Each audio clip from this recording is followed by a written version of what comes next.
Hi ಎಲ್ಲರಿಗೂ, ಹೇಗಿದ್ದೀರಾ? ಎಲ್ಲ ಚೆನ್ನಾಗಿದ್ದೀರಾ ಅನ್ಕೋತೀನಿ. ನಾನಿವತ್ತು ಸ್ಪೈಸಿಯಾಗಿ ಟೇಸ್ಟಿಯಾದ ಕ್ರ್ಯಾಬ್ ಪೆಪ್ಪರ್ ಫ್ರೈನ ಮಾಡ್ತಾ ಇದ್ದೇನೆ.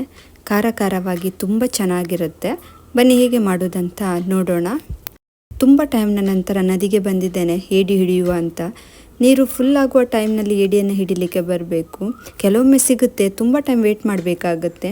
ಏಡಿ ಹಿಡಿಯುವ ನೆಟ್ಟನ್ನು ನೀರಿಗೆ ಹಾಕ್ತಾ ಇದ್ದೇನೆ. ದೊಡ್ಡ ಏಡಿ ಸಿಕ್ಕಿದ್ರೆ ಒಳ್ಳೆಯದಾಗ್ತದೆ.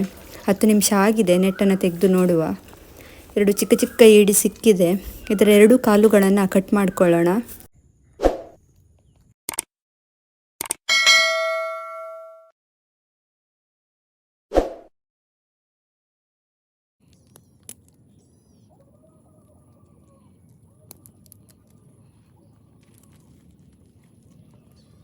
ನಾವು ಸಂಜೆ ಟೈಮ್ನಲ್ಲಿ ಏಡಿ ಹಿಡಲಿಕ್ಕೆ ಹೋಗಿದ್ದು. ನೋಡಿ, ಇಷ್ಟು ಸಿಕ್ಕಿದೆ ಏಡಿ.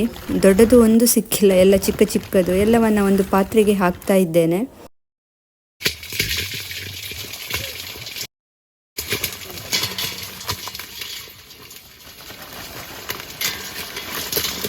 ನದಿ ಏಡಿಯಲ್ಲಿ ಸ್ವಲ್ಪ ಕೆಸರಿರುತ್ತೆ. ಇನ್ನು ಇದನ್ನು ಚೆನ್ನಾಗಿ ತೊಳೆದು ತರ್ತೇನೆ.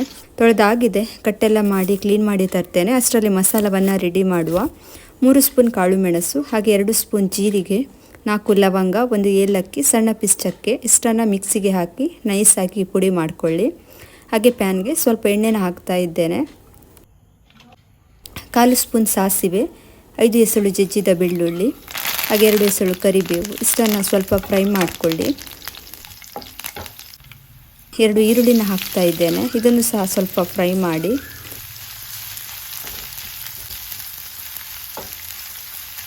ಹಾಗೆ 2 ಟೊಮೆಟೊನ ಹಾಕ್ತಾ ಇದ್ದೇನೆ. ಇದನ್ನು ಸಹ ಸ್ವಲ್ಪ ಫ್ರೈ ಮಾಡಿಕೊಳ್ಳಿ.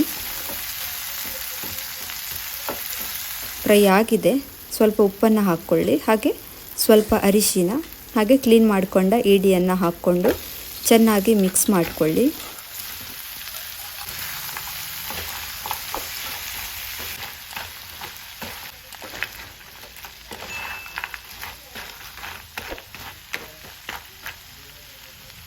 ಮುಚ್ಚಳ ಮುಚ್ಚಿ 5 ನಿಮಿಷ ಬೇಯಿಸಿ.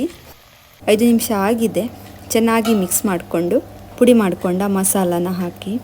ಸಿಂಪಲ್ ರೆಸಿಪಿ, ಹಾಗೆ ಫಟಾಫಟ್ ಅಂತ ಮಾಡ್ಕೋಬೋದು. ಏಡಿ ಬೇಯಲಿಕ್ಕೆ ತುಂಬ ಟೈಮ್ ತಗೊಳ್ಳಲ್ಲ, ಬೇಗನೆ ಬೆಂದುಬಿಡುತ್ತೆ. ನೀರೆಲ್ಲ ಹಾಕಬೇಕಂತ ಇಲ್ಲ, ಬೇಕಿದ್ರೆ ಸ್ವಲ್ಪ ನೀರನ್ನು ಹಾಕ್ಕೊಳ್ಳಿ. ಪುನಃ 5 ನಿಮಿಷ ಮಸಾಲದಲ್ಲಿ ಬೇಯಿಸಿ. ಇವಾಗ ಕ್ರ್ಯಾಬ್ ಪೆಪ್ಪರ್ ಫ್ರೈ ರೆಡಿ ಆಗಿದೆ. ಸ್ವಲ್ಪ ಕೊತ್ತಂಬರಿ ಸೊಪ್ಪನ್ನು ಹಾಕಿ ಸರ್ವ್ ಮಾಡಿಕೊಳ್ಳೋಣ.